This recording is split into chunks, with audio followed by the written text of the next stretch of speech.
Assalamualaikum warahmatullahi wabarakatuh. Saudara-saudara sekalian, sobat-sobat perlindungan tanaman yang berbahagia. Alhamdulillah, setelah kita mengkaji, menelaah berbagai macam pengetahuan tentang perlindungan tanaman, mulai dari pemahaman apa itu organisme pengganggu tanaman, bagaimana organisme pengganggu tanaman itu menimbulkan gangguan, mengganggu, merusak, dan menyebabkan kerugian ekonomis. Kemudian prinsip-prinsip dasar di dalam pengendalian tanaman yang berupa elemen-elemen dasar termasuk komponen-komponen pengendaliannya sudah kita bahas bersama, kita kaji, kita telaah bersama. Nah, pada pertemuan yang ke-15 ini merupakan rangkuman, rangkuman bagaimana pengetahuan-pengetahuan yang sudah kita pelajari itu kita padukan, kita gunakan sebagai sarana pengendalian organisme pengganggu tanaman secara terpadu. Nah, sehingga pengertiannya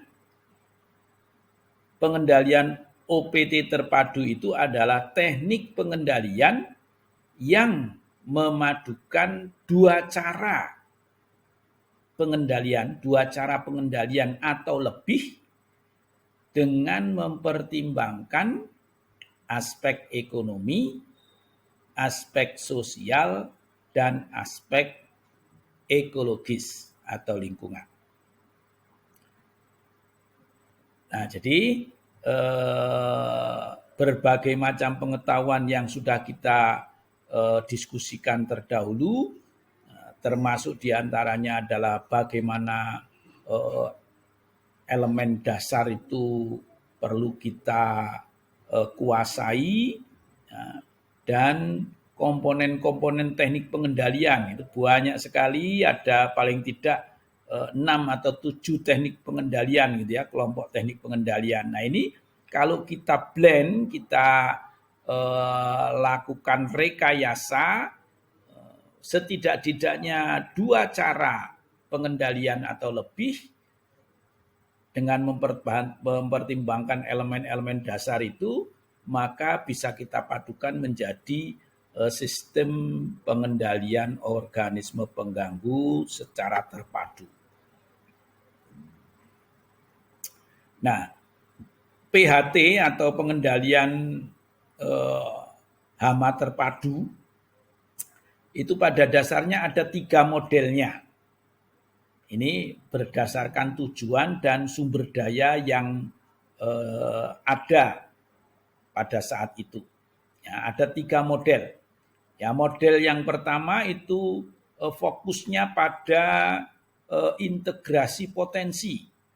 Ya, bagaimana potensi yang ada di area lahan budidaya itu diintegrasikan untuk melakukan pengendalian OPT. Nah, model yang kedua itu berfokus pada bagaimana memanage lingkungan, bagaimana mengelola lingkungan. Nah, di sini lebih ke arah lingkungan abiotiknya. Kemudian yang ketiga itu model yang fokusnya pada pengawasan dan monitoring. Nah, sebenarnya 3 model ini prinsipnya serupa, tetapi pendekatannya saja yang tidak sama. Fokus aktivitas itu dilakukan itu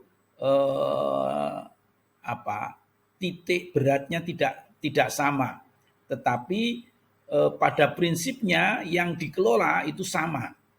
Jadi istilah serupa tapi tidak sama itu menjadi cocok dengan ketiga model ini.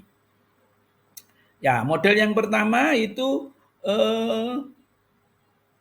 hasil observasi tentang potensi abiotik dan potensi biotik yang ada dikelola sedemikian rupa untuk dijadikan sarana pengendalian OPT. Nah, lingkungan abiotiknya misalnya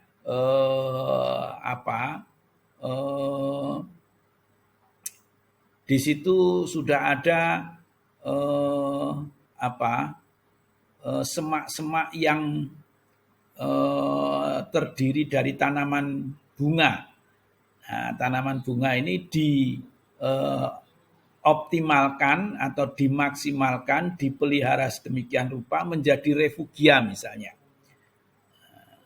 Sehingga di situ akan kemudian dimaksimalkan potensi musuh alami dikonservasi di refugianya.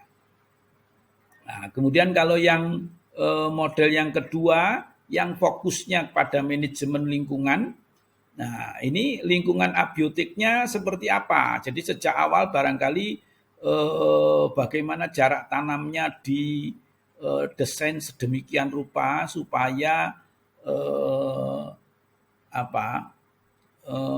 antar kanopi itu tidak saling bersilang, ya, tidak saling menutup, sehingga menjadi tidak efisien dan bahkan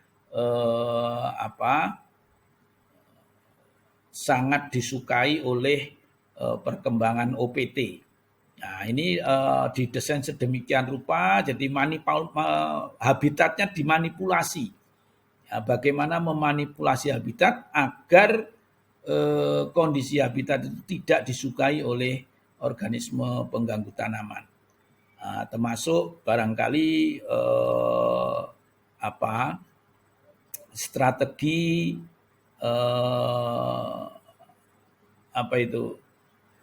asinkroni, technical asinkroni. Ya. Jadi bagaimana agar keberadaan organisme pengganggu tanaman tidak bersamaan dengan fase-fase rentannya pertumbuhan tanaman. Nah, ini di model yang kedua.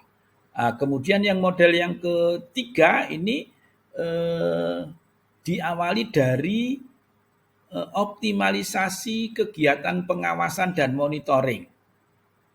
Nah, jadi kalau kita kembalikan kepada elemen dasar, ini ada pada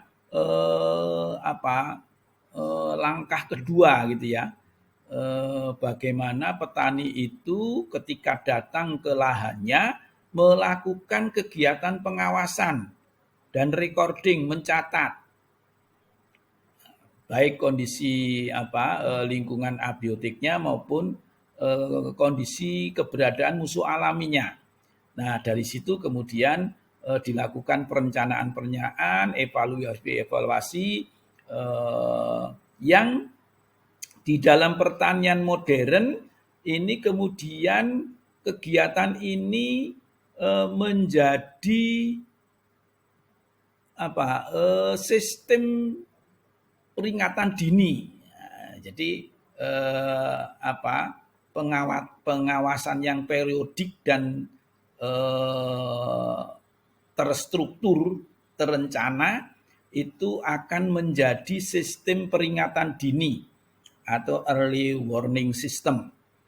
Nah, ini menjadi di pertanian skala besar biasanya hal ini sudah menjadi satu keharusan atau teknologi pengendalian atau perlindungan tanaman yang dilakukan dalam operasional perusahaan. Nah, lalu bagaimana langkah-langkah pelaksanaan pengendalian hama berterpadu itu? Ya, langkah pertamanya laksanakan pancausaha tani. Jadi tanaman sehat itu prinsipnya di elemen dasar itu melaksanakan mengupayakan tanaman sehat dengan pancausaha tani. Kemudian lakukan pengamatan, monitoring kondisi tanaman dan lingkungan, terutama kehadiran musuh alami. Ini dilakukan pengamatan. Kemudian yang ketiga, mengupayakan untuk hasil pengamatan yang kedua tadi, langkah kedua tadi dipadukan potensi lingkungan dan teknik-teknik pengendalian OPT yang ada, dipadukan sedemikian rupa sehingga pilihannya menjadi efektif dan efisien. Kemudian yang keempat itu gunakan pestisida sebagai alternatif terakhir.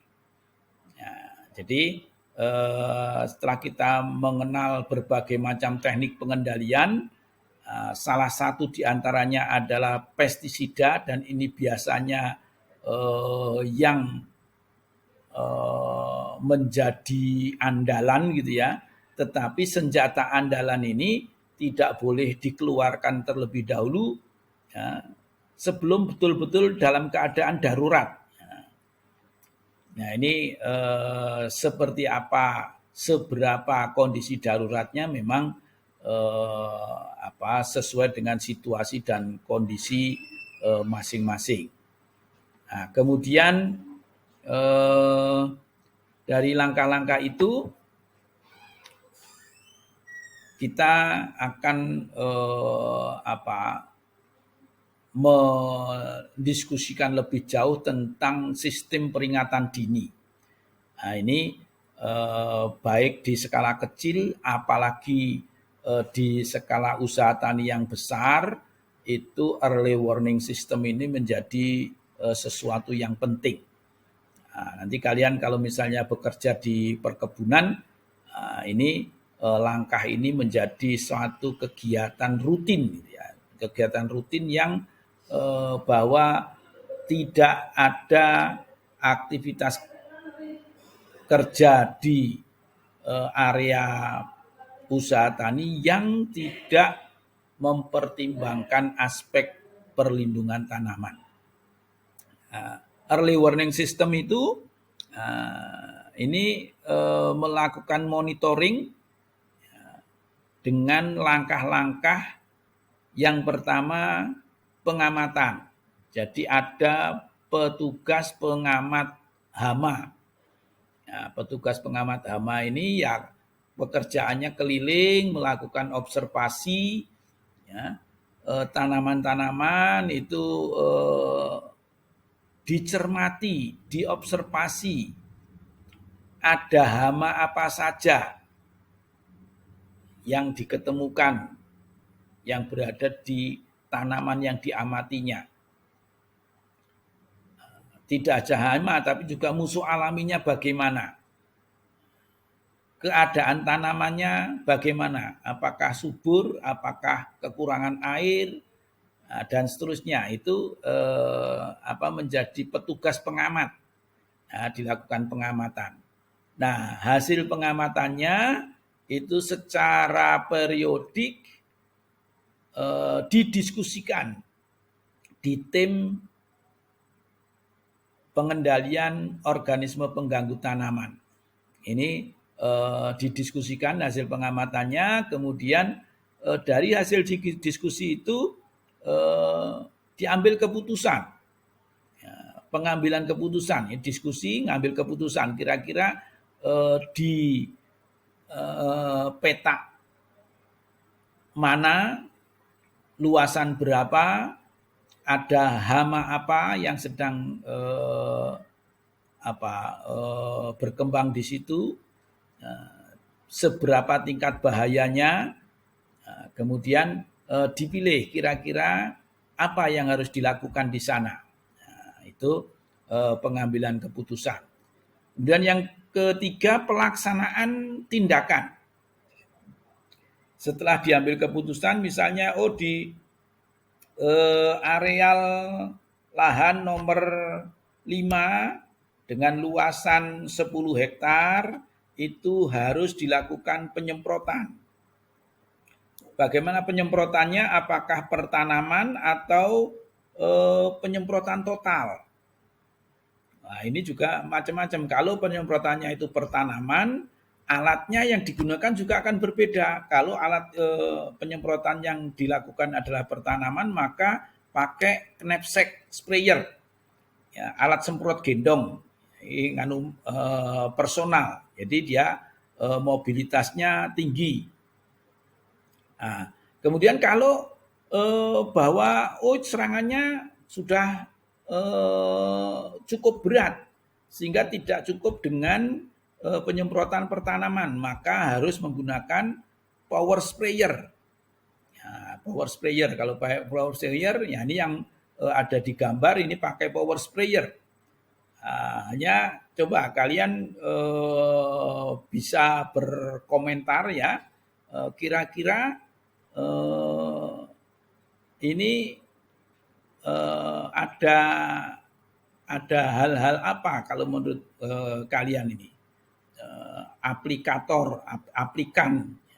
orang yang mengaplikasikan penyemprotan pestisida, ini ya kalau seperti ini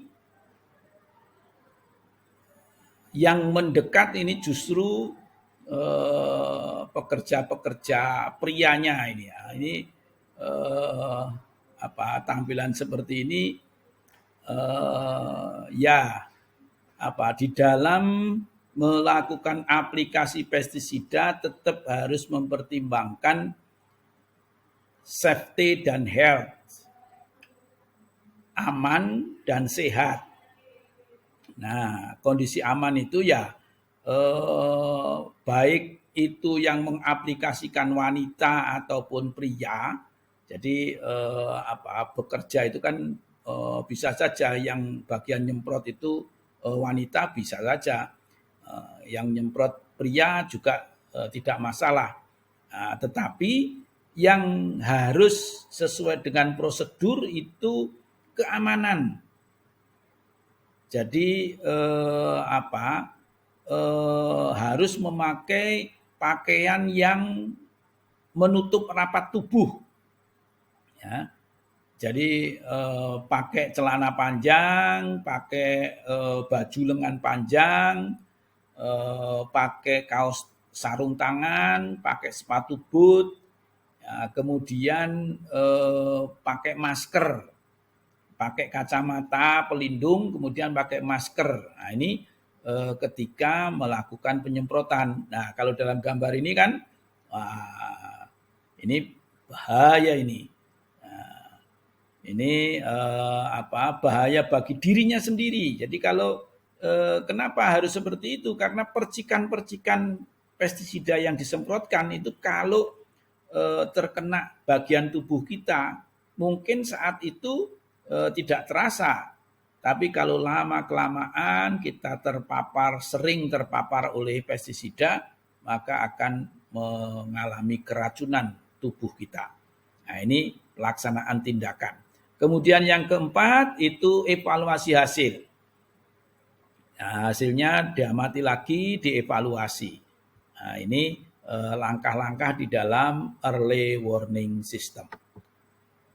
Nah, ini pengamatan. Jadi pertama dilakukan pengamatan, tujuannya untuk mendeteksi gejala awal. Jadi sedini mungkin kemungkinan terjadinya gangguan itu bisa dideteksi. Nah, kemudian dilakukan upaya-upaya pengendalian yang efektif dan efisien sesuai dengan kasus yang dihadapi hasil pengamatan itu. Nah, bagaimana metode pengamatannya? Nah, ini bisa dengan survei, bisa dengan sampling, atau bisa dengan sensus sesuai dengan kondisional dan luasan area yang menjadi tanggung jawab bagi petugas pengamat hamanya. Ini terkait dengan pengamatan. Nah, hasil pengamatannya itu dibawa ke satu majelis, ya, ke kelompok pengendali tanaman. Ya, ini data-datanya dibahas, kemudian ditentukan langkah-langkah antisipasinya. Nah, jadi ditentukan kira-kira ini misalnya OPT yang diketemukan berpotensi merusak, itu ada ulat, ada kumbang, ya. Kemudian ada serangan penyakit, misalnya patogen. Nah, masing-masing seberapa intensitasnya? Oh, ulatnya intensitas rendah. Dari sekian itu, dari sekian ribu tanaman itu diketemukan di tempat-tempat tertentu saja. Nah, sehingga untuk pengendalian ulat cukup dengan knapsack sprayer, jadi penyemprotan pada tanaman-tanaman tertentu yang memang diindikasikan terserang oleh ulat itu. Nah, kemudian kalau serangan penyakitnya ini meluas ini, hampir 70% area itu tanamannya terserang penyakit. Nah, oleh karena itu kemudian keputusannya disemprot dengan menggunakan power sprayer. Pakai power sprayer. Nah, ini keputusan yang diambil ini, berapa luasan yang harus dijangkau, seberapa intensitas serangannya, apa OPT yang mewabah di situ. Nah, ini menjadi poin-poin yang harus jelas di dalam keputusan itu.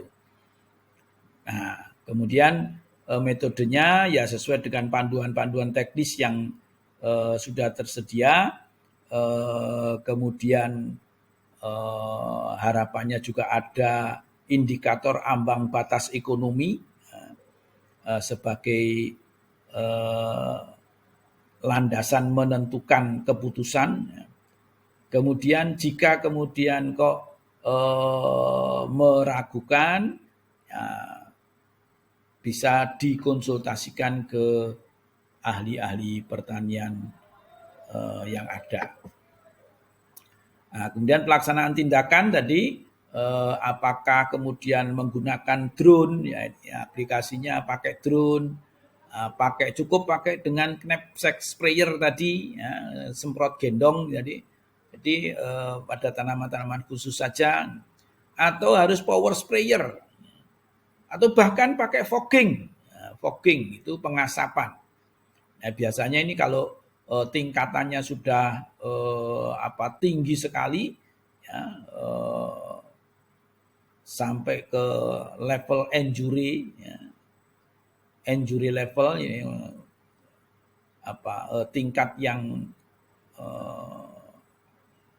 menjadikan luka ekonomi, gitu ya. Nah, ini harus dilakukan pelaksanaan tindakan yang maksimal.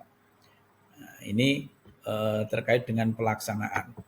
Kemudian setelah dilaksanakan dievaluasi, apakah pengendaliannya itu memang bisa mengurangi keberadaan gangguan, potensi gangguannya apakah bisa diminimalisir atau bahkan ditiadakan. Nah, ini dievaluasi di dalam evaluasi hasil pengendalian.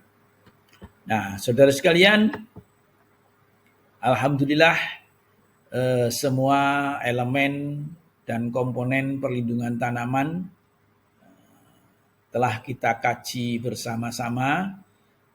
Semoga ilmu ini bisa kita kembangkan. Jadi sama namanya ilmu itu selalu berkembang, ya, selalu berkembang, dan kewajiban kita untuk mengembangkan ilmu pengetahuan itu, ya, karena memang sangat terbuka gitu ya. Maka mudah-mudahan kemampuan kita mengembangkan ilmu perlindungan tanaman ini bermanfaat bagi usaha tani dan masyarakat secara umumnya. Selamat berkreasi, selamat berusaha. Semoga pertanian kita mengantarkan masyarakat menjadi masyarakat tani yang sejahtera, adil, dan makmur. Wallahul muwaffiq ila aqwamit thoriq. Assalamualaikum warahmatullahi wabarakatuh.